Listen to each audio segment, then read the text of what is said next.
বাড়ির দালানে রাস্তার ধারে একটি খাটিয়া পেতে বিছানা করে গোপাল তখন খালি গায়ে ভুঁড়ি বার করে আরাম করে গড়গড় টানতে লাগল।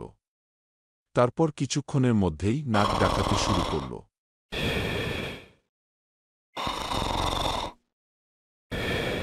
এদিকে হয়েছে কি?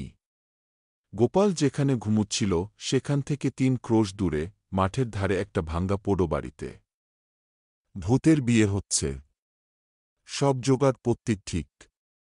বড় এসে গেছে। এমন সময় দেখা গেল বামুন ঠাকুর নেই। বিয়ে দেবে কে? এই নিয়ে ভূতের দল চিন্তায় পড়ে গেল। যার মেয়ের বিয়ে হচ্ছিল সে ছিল ভূতের সর্দার। সব শুনে সে রেগে গিয়ে সব ভূতেদের ডেকে বলল, যেখান থেকে পারিস একটা বামুন ধরে নিয়ে আয়। একটা ভূত ভয়ে ভয়ে বলল, সর্দার, দিনের বেলাতেই এদিকে কেউ আসে না। আমাদের ভয়ে এত রাত্রে কে আসবে বিয়ে দিতে? সর্দার বলল, যত টাকা চায় আমি দক্ষিণা দেব। তোরা খোঁজ করে দেখো।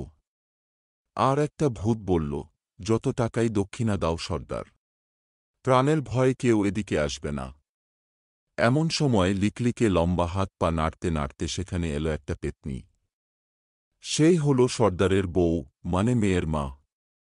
পেতনিটা এসেই হাত পা নেড়ে বলল, পাশের গায়ের বামুন পাড়া থেকে একটা বামুন তুলে নিয়ে এসো।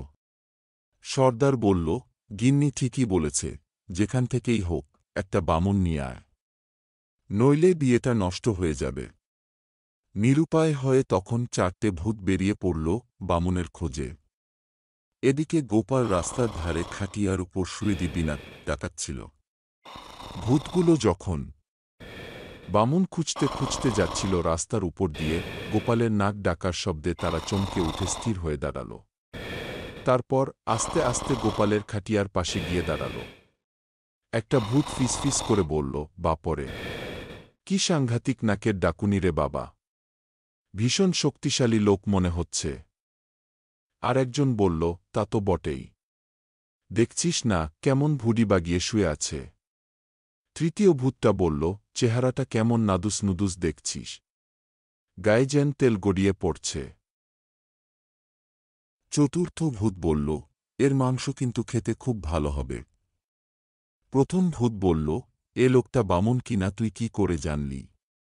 প্রথম ভূত বলল, দূর বেটা হাদা, বামুন না হলে এমন নাদুস নুদুস চেহারা আর ভুঁড়ি হয়।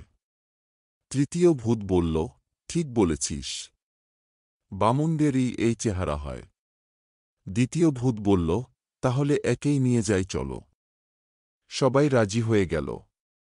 তখন প্রথম ভূতটা বলল, জেগে উঠলে চেঁচামেচি শুরু করে দেবে, তার চেয়ে খাটিয়া শুদ্ধ কাঁধে করে নিয়ে যাই চলো। সকলে বলল, খুব ভালো কথা, খাটিয়া শুদ্ধই নিয়ে যাব। এই বলে 4 জনে খাটিয়া শুদ্ধ গোপালকে কাঁধে করে হাওয়ার বেগে এসে হাজির হল তাদের বিয়ে বাড়িতে। সঙ্গে সঙ্গে পোপো করে শাঁখ বেজে উঠল। শাঁখের আওয়াজে ঘুম ভেঙ্গে গেল গোপালের। সে ধর্মট করে উঠে বসে চারদিকে চেয়ে দেখে অবাক হল খুব, এবং সেই সঙ্গে ভয়ও হল তার। গোপাল দেখলে তার চারপাশে কালো কালো কতকগুলো লোক দাঁড়িয়ে আছে। সারাদেহ কাপড়ে ঢাকা, মুখও দেখা যাচ্ছে না।